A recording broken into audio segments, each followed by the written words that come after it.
Hello everyone. आज की कहानी है जिद्दी माँ। कहानी अगर अच्छी लगे तो लाइक करें, शेयर करें और प्यार भरी कहानी चैनल को सब्सक्राइब करें। शाम से ही तेज हवा चल रही थी। घंटे भर बाद मूसलाधार बारिश होने लगी और बिजली चली गई।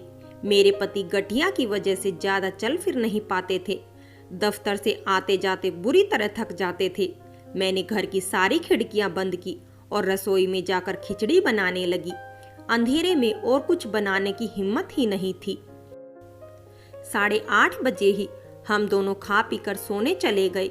पंखा न चलने की वजह से नींद तो नहीं आ रही थी, लेकिन उठने का मन भी नहीं कर रहा था।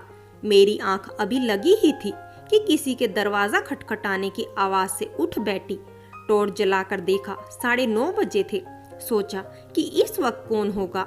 आजकल तो मिलने वाले परिचित भी कभी कभार ही आते हैं, और वह भी छुट्टी के दिन। मैं धीरे से उठी, टॉर्च की रोशनी के सहारे दरवाजे तक पहुंची। मेरे पति पीछे से आवाज लगा रहे थे, रमा जरा देख कर खोलना, पहले कड़ी लगा कर देख लेना, इस इलाके में आजकल चोरियां होने लगी है। मैंने दरवाजे के पास पहुंचकर चिल्ला कर पूछा, कौन है? 2 क्षण भर बाद धीरे से आवाज आई, अम्मा मैं हूँ इशिता। इशिता मेरी बहू, मेरे इकलौते लाडले बेटे रमन की पत्नी, मेरी घनिष्ठ सहेली कांता की बेटी। 10 महीने पहले ही तो मैंने बड़े चाव से उनकी शादी रचाई थी। मैंने हड़बड़ाकर दरवाजा खोल दिया। बरसात में भीगी भीगी इशिता एक हाथ में सूटकेस और एक कंधे पर बैग लिए खड़ी थी। इशिता इतनी रात गए, रमन भी आया है क्या? उसने नहीं में सिर हिलाया और अंदर आ गई। मेरा दिल धड़क उठा। वह ठीक तो है ना? हाँ, उसने धीरे से उत्तर दिया। वह कहाँ? मेरा मतलब रमन क्यों नहीं आया? वे भोपाल गए हैं, वह शांत स्वर में बोली। भोपाल? मैं चौंक गई। किसी से मिलने या दफ्तर के काम से? कोमल से मिलने गए हैं। उसका स्वर इतना ठंडा था कि लगा मेरे सीने पर बर्फ की छुरी चल गई हो। कोमल, मैं कुछ जोर से बोली। उसी समय बिजली आ गई। इशिता ने बात बदलते हुए कहा, अम्मा मैं भीग गई हूँ, कपड़े बदल कर आती हूँ। वह सूटकेस खोलकर कपड़े निकालने लगी और फिर नहाने चली गई। मैं वहीं बैठ गई। अंदर से पति लगातार पूछ रहे थे, रमा कौन आया है? फिर वे खुद ही उठकर बाहर चले आए। क्या बहू आई है? कुछ झगड़ा हुआ क्या रमन के साथ? पता नहीं, कह रही है कि रमन भोपाल गया है कोमल से मिलने। मैं धीरे से बोली, मुझे पता था एक दिन यही होगा। किसने तुमसे कहा था रमन के साथ जबरदस्ती करने को? तुम्हारी जिद और झूठे अहम ने एक नहीं 3 लोगों की जिंदगी खराब कर दी। लो अब भुगतो। वे बड़बड़ाते हुए वापस चले गए। इशिता कपड़े बदल कर आई। अचानक मुझे ख्याल आया कि वह भूखी होगी। वह सुबह की गाड़ी से चली होगी। पता नहीं रास्ते में कुछ खाया होगा भी या नहीं। वह जिस हालत में थी, लग तो नहीं रहा था कि कुछ खाया होगा। मैंने फ्रिज से उबले आलू निकालकर फटाफट तल दिए और मसाले में छोंक दिए। फिर डबल रोटी को सेक कर उसके सामने रख दिए। वह चुपचाप खाने लगी। मुझे ऐसा लग रहा था जैसे वह अपने सीने में एक तूफान छिपाए बैठी हो।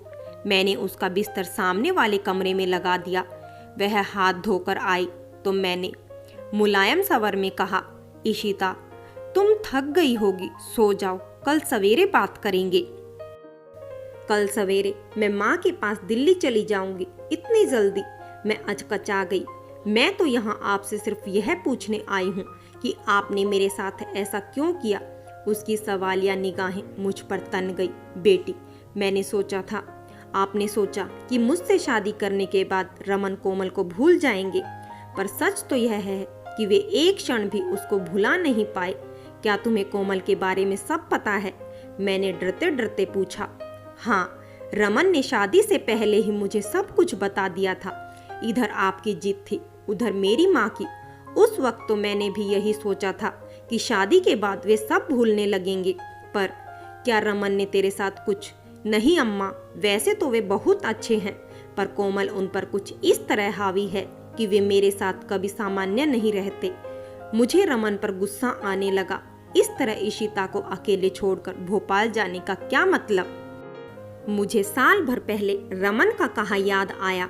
अम्मा, इशिता को दूसरे घर के अच्छे लड़के मिल जाएंगे, पर कोमल का मेरे अलावा और कोई नहीं है।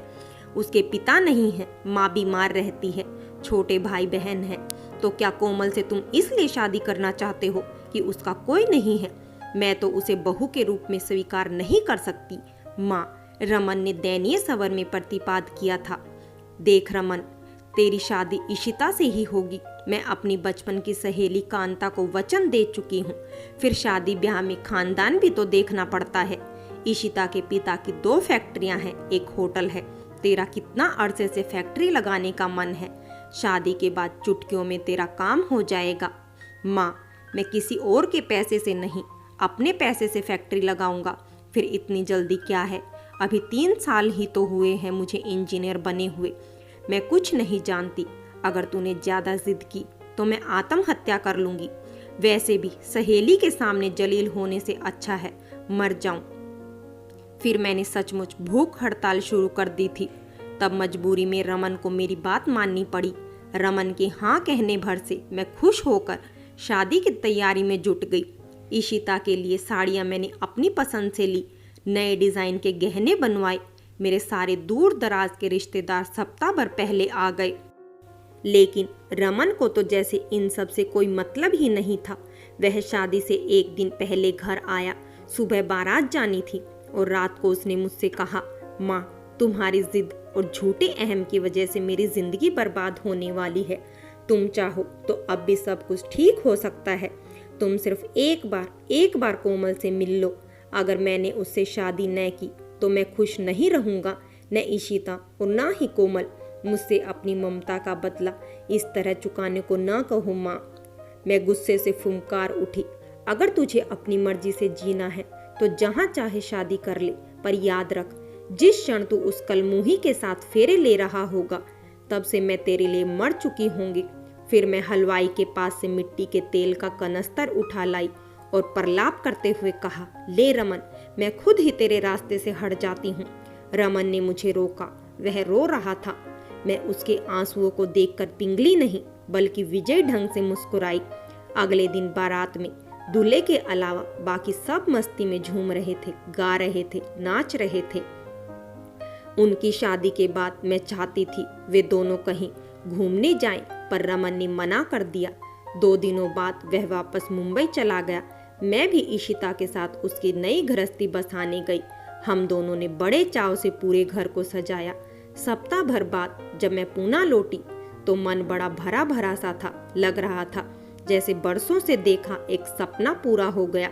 मेरे गुड्डे गुड्डी का घर बस गया।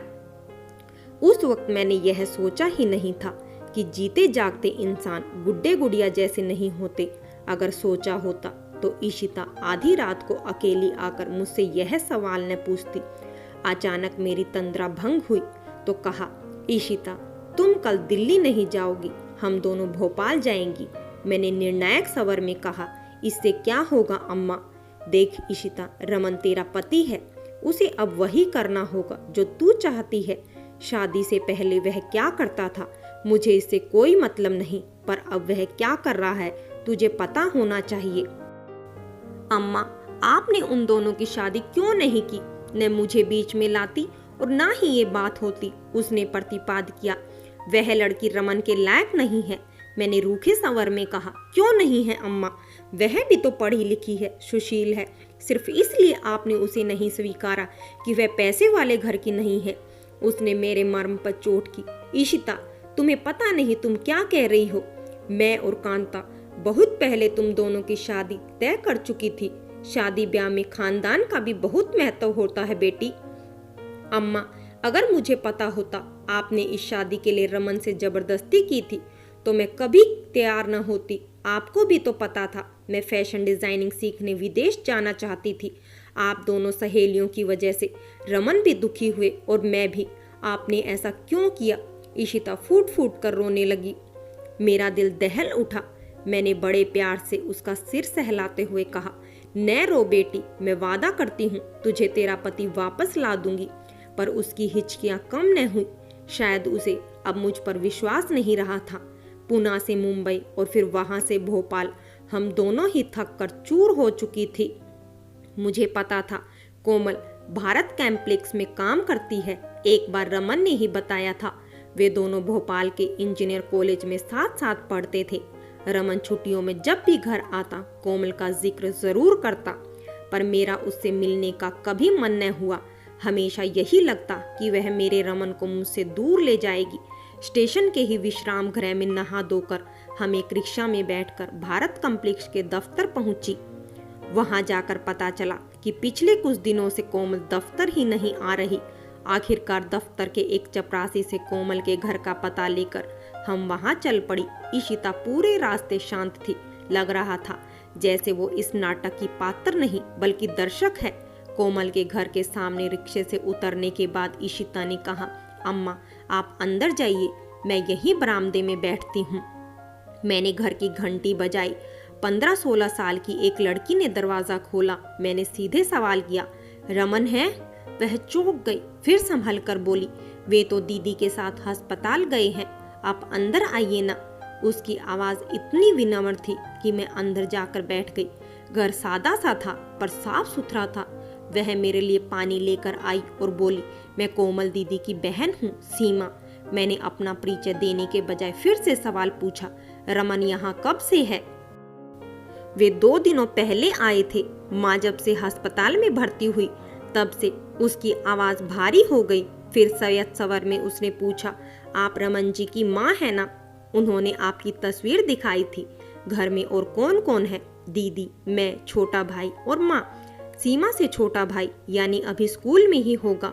मैं उठने ही लगी कि सीमा बोल पड़ी, आप बैठिए, मैं आपके लिए चाय बना कर लाती हूँ, फिर रमन जी को यहाँ बुला लाऊंगी। अस्पताल यहाँ से ज्यादा दूर नहीं है। बाहर मेरी बहू बैठी है, उसे भी अंदर बुला लाओ। मुझे इतनी देर में पहली बार इशिता का ध्यान आया। जी हाँ, अच्छा कहती हुई सीमा बाहर चली गई। इशिता के चेहरे से लग रहा था कि वे बहुत असहज महसूस कर रही है। सीमा हम दोनों के लिए चाय और नाश्ता ले आई। उसके अंदर जाते ही इशिता शुरू हो गई, अम्मा हम वापस चलते हैं, रमन को बुरा लगेगा। क्या बुरा लगेगा? मैं उसकी माँ हूँ, तुम उसकी पत्नी, बुरा तो हमें लगना चाहिए, मैंने गुस्से में कहा। सीमा तैयार होकर आ गई, आप लोग यहाँ बैठिए, मैं अभी उन्हें बुला कर लाती हूँ। नहीं, हम भी चलेंगे। मैं उठ खड़ी हुई। वह अचकचा गई, आप क्यों? चलो इशिता। मैंने उसे भी उठने का इशारा किया। एक बार मैं जो तय कर लेती थी करके ही रहती थी। रमन तो जानता ही था कि मैं कितनी जिद्दी हूँ। सीमा अस्पताल पहुंचकर कुछ तेज कदमों से चलने लगी। वार्ड के बाहर तख्ती लगी थी कैंसर के मरीजों के लिए। वह निसंकोच अंदर चली गई। कुछ मिनटों बाद रमन लगभग दौड़ता हुआ बाहर आया। माँ, आप यहाँ? मेरे पीछे खड़ी इशिता शायद उसे दिखी नहीं, पर मुझे रमन के पीछे आती एक दुबली पतली कंधे तक कटे बालों वाली सावली लेकिन अच्छे नैन नक्श वाली लड़की दिखी गई। मैं समझ गई कि यही कोमल है। रमन के कुछ कहने से पहले मैं फट पड़ी। तुम्हें कुछ ख्याल भी है कि तुम्हारा घर बार है, पत्नी है, माँ है? मुझे सब पता है माँ, मैं भूलना चाहता हूँ तो भी आप भूलने कहाँ देती हैं? आप जरा धीरे बोलिए, यह अस्पताल है। उसके स्वर में कड़वाहट थी। वह पहली बार मुझसे इस ढंग से बोल रहा था।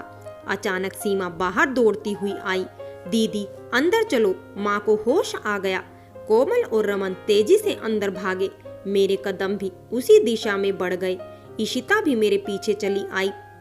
कमरे में कृशकाया महिला बड़े प्यार से रमन का हाथ थामे बैठी थी।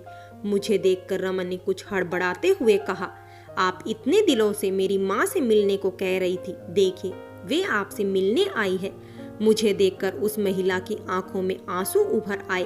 वह होले से बोली, बहन जी, मैं मरने से पहले आपसे एक बार मिलना चाहती थी। आपका बेटा रमन मेरे लिए देवदूत जैसा है। पता नहीं कोमल ने ऐसा क्या कर्म किए जो उसे रमन जैसा। उसकी आवाज आंसुओं में धुल गई। मैं हतप्रभ सी खड़ी रही। अचानक कोमल की माँ का ध्यान इशिता की ओर गया। यह कौन है बेटा? रमन ने तुरंत धीरे से कह डाला, मेरी मौसेरी बहन है, माँ के साथ आई है। इशिता के चेहरे का रंग लाल हो उठा। वह एक झटके में कमरे से बाहर निकल गई। उसके पीछे पीछे मैं भी बाहर जा पहुंची। वार्ड के बाहर एक कुर्सी पर बैठकर वह सिसकियां भरने लगी। मेरी लाडली बहू रो रही थी और मेरा गुस्सा लगातार बढ़ रहा था। 2 कौड़ी की महिला के सामने रमन ने इशिता को जलील किया। उसकी यह हिम्मत! रमन वार्ड से बाहर आया और मेरे पास न आकर सीधे इशिता के पास पहुंचा और रूंधे स्वर से बोला, मुझे माफ कर दो, मैंने तुम्हें जलील करने के इरादे से ऐसा नहीं कहा था। उस वक्त मुझे कुछ और नहीं सूझा। दरअसल कोमल की माँ मेरी शादी के बारे में नहीं जानती। उसकी जिंदगी में एकमात्र आशा की किरण कोमल से मेरी शादी है। इस वक्त जब वह कैंसर के अंतिम चरण से गुजर रही है, मैं अपनी शादी की बात बताकर समय से पहले उन्हें मारना नहीं चाहता। तुम समझ रही हो ना? इशिता की सिसकियां धीरे धीरे रुकने लगी। रमन उसे बता रहा था, मुझे कोमल की माँ से बहुत प्यार मिला है। मैं घर से दूर था, मुझे कभी उन्होंने घर की कमी न खटकने दी। मैं बीमार पड़ता तो पूरा परिवार दिन रात मेरी सेवा करता। कोमल से मैंने खुद विवाह का प्रस्ताव रखा था। इस पर भी मेरी शादी के बाद उसने मुझे एक बार भी गलत नहीं कहा। क्या इस परिवार के प्रति मेरा कोई कर्तव्य नहीं? मुझसे ये लोग किसी चीज की आशा नहीं रखते, पर अगर मैं इस वक्त इनका साथ नहीं दूंगा तो खुद की नजरों में गिर जाऊंगा। इशिता, मुझे तुमसे कोई शिकायत नहीं। मैंने तो तुमसे कहा था कि मैं 3-4 दिनों बाद वापस आऊंगा, फिर भी तुम्हें सब्र क्यों न हुआ? इशिता का रोना रुक चुका था। वह गंभीर स्वर में बोली, मुझे माफ कर दो रमन, मैंने तुम्हें गलत समझा। दरअसल शादी से पहले जब तुम मुझसे मिले थे और कोमल के बारे में बताया था, तभी मुझे समझ जाना चाहिए था। मैं तो बेकार में ही तुम दोनों के बीच में आ गई। तुम्हारी जरूरत मुझसे ज्यादा कोमल और उसके परिवार को है। तुम चाहो तो अब भी अपनी गलती सुधार सकते हो। मैं तुम्हें आजाद करती हूँ रमन। दिल्ली लौट जाऊंगी और फैशन डिजाइनर बनने का सपना साकार करूंगी। मैं हक्की बक्की खड़ी रह गई। मुझे लग रहा था मेरा अस्तित्व है ही नहीं। मेरे बनाए गुड्डे गुड्डी अब इंसानों की भाषा में बोलने लगे थे। इशिता, इतनी जल्दी कोई निर्णय मत लो, शादी कोई खेल नहीं है। रमन कठोर स्वर में बोला, हाँ वाकई खेल नहीं है, पर मैं अब और कठपुतली नहीं बन सकती। इशिता दृढ़ स्वर में बोला। कोमल और सीमा हमारे पास आ गई। कोमल शांत स्वर में बोली, आप लोग घर चलिए, खाना खाकर जाइएगा। घर आकर कोमल और सीमा ने फटाफट खाना तैयार किया। बिना एक भी शब्द कहे सबने खाना खाया।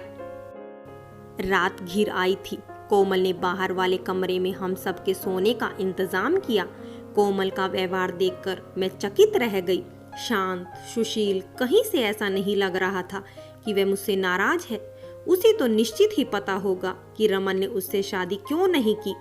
रात को मैं रमन से कुछ न कह पाई, क्योंकि कोमल का भाई दिनेश हमारे कमरे में सोने चला आया और इशिता कोमल के साथ अंदर वाले कमरे में। मुझे सारी रात नींद न आई। मैं जिंदगी में पहली बार अपने आप को पराजित महसूस कर रही थी, पर फिर भी हार मानने को तैयार न थी। सवेरे उठते ही इशिता ने घोषणा कर दी, मैं आज ही दिल्ली चली जाऊंगी। मैंने रमन से कहा, देख बेटा, इशिता को रोक ले, तू अपने साथ उसे मुंबई ले जा। अम्मा, उसे कुछ दिनों के लिए दिल्ली हो आने दो। अब तुम हमारी जिंदगी में दखल ना ही दो तो अच्छा है। हमारी जिंदगी है, हम रोते या हंसते हुए इसे काट लेंगे। आप जो करना चाहती थी वह तो हो ही गया। जब मैं जानबूझकर गड्ढे में गिरा हूँ तो शिकायत क्यों करूँ? रमन भी उसी शाम की गाड़ी से मुंबई लौटना चाहता था। उसने मुझे भी पूना तक का टिकट ला दिया। मेरे चलते समय कोमल सामने आई ही नहीं। पता नहीं क्यों मेरा दिल उस सहनशील लड़की के लिए कसक उठा। सीमा और दिनेश हमें स्टेशन तक छोड़ने आए। इशिता की गाड़ी पहले छूटनी थी। वह सीमा से भावुक स्वर में बोली, अपनी दीदी से कहना मैं उसके बीच की दीवार नहीं हूँ। जिंदगी में रोशनी के हकदार हम सभी हैं। फिर रमन से कहा, इस बार तुम निर्णय स्वयं लेना। रमन ने संयत होकर कहा, इस समय तुम भावना में बह रही हो। कोई भी रिश्ता इतनी आसानी से काट कर फेंका नहीं जा सकता। तुम सोच समझ कर जवाब देना, मैं इंतजार करूंगा। फिर इशिता ने मेरी तरफ देखकर हाथ जोड़ दिए। रमन ने मुझे महिला डब्बे में बैठा दिया और खुद मुंबई जाने के लिए बस स्टैंड की तरफ बढ़ गया।